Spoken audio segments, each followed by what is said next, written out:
So I'm here to talk to you about video games and how they've gone from being just and became into something more. And just real quick, just raise your hand if you play any of these games.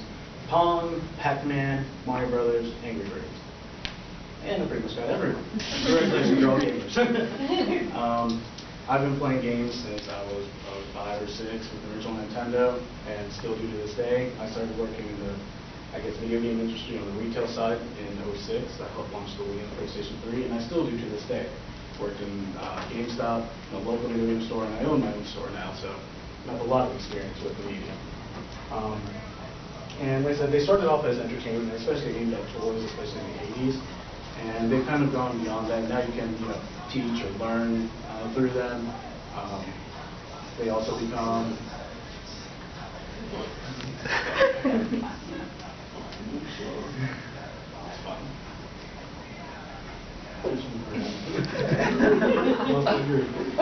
so you did not. Excuse me. Just regroup. Look, I'll just take that whole thing off and go again. No, that's fine. That's fine. I'm good. Just keep going. Okay. Go for it. So, like I said, you can teach and learn through them. They can also be used in health benefits, both mental and physical. And the most impressive thing I found is they also become art. So, first off, teaching. And here's a few examples, just real quick.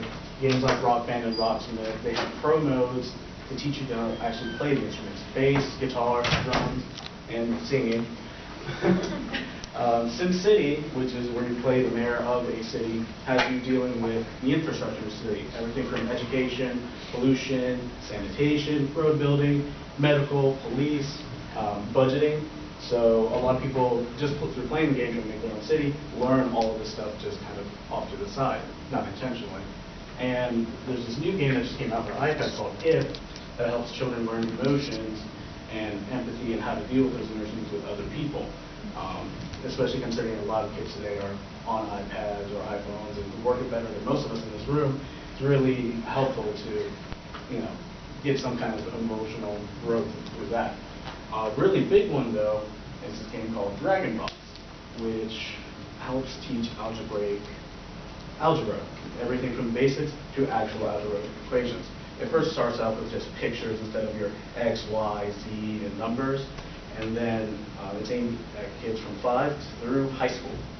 So as you go through the game, you start off with pictures, doing the algebraic, addition, subtraction, and then adds, division, multiplication, and adds all those variables.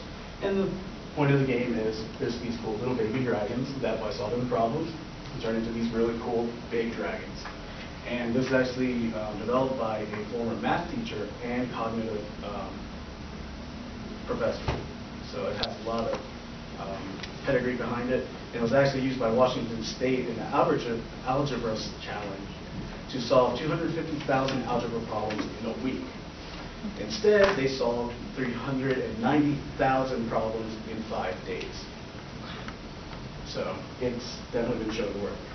Another game that comes to mind real quick is this game called Depression Quest, which is developed by a small team to showcase what it is to have depression.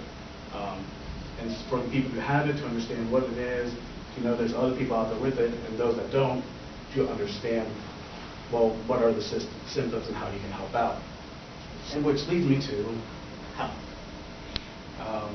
There's games like Wii Sports and Wii Fit, which have been used for rehabilitation, weight loss, and other games have been used to cure PTSD. Wii Sports, Wii Fit has been used in stroke patients, like the bowling and tennis, to get some of their motor function back, and rehab for people to build their stamina after an accident, or war veterans that come back. Weight loss, you got your Wii Fit, Dance Central, Just Dance, UFC Trainer, which will make you sore.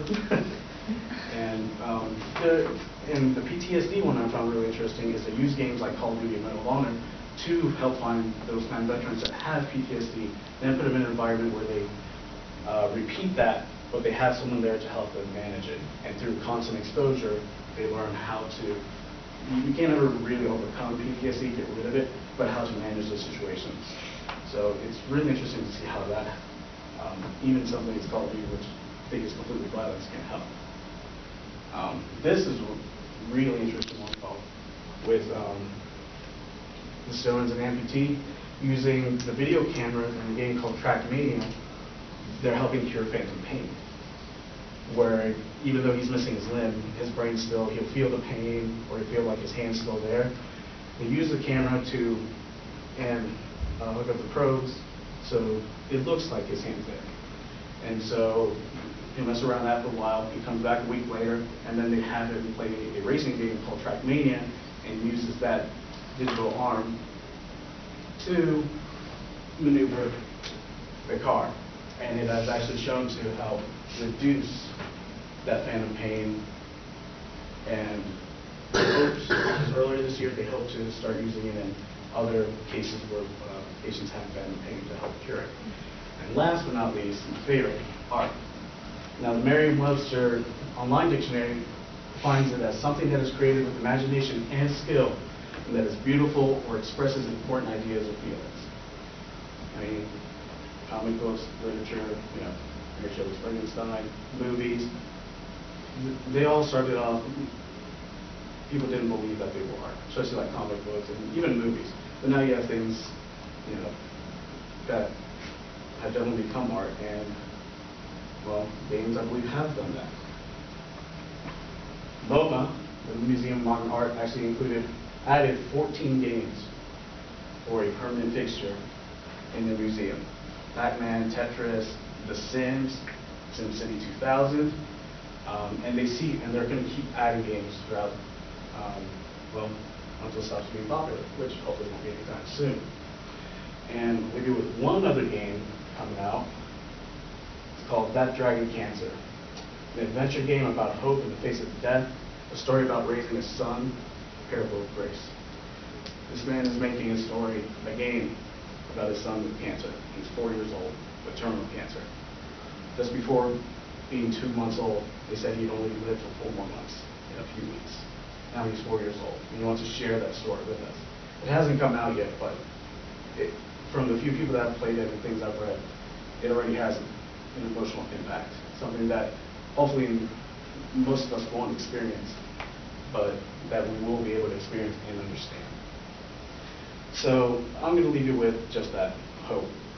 I hope I've shown you that video games are more than just a jumping plumber or a flappy bird, that they can be used for good, to teach, to learn, for your own basic health, and to give us all hope. Thank you.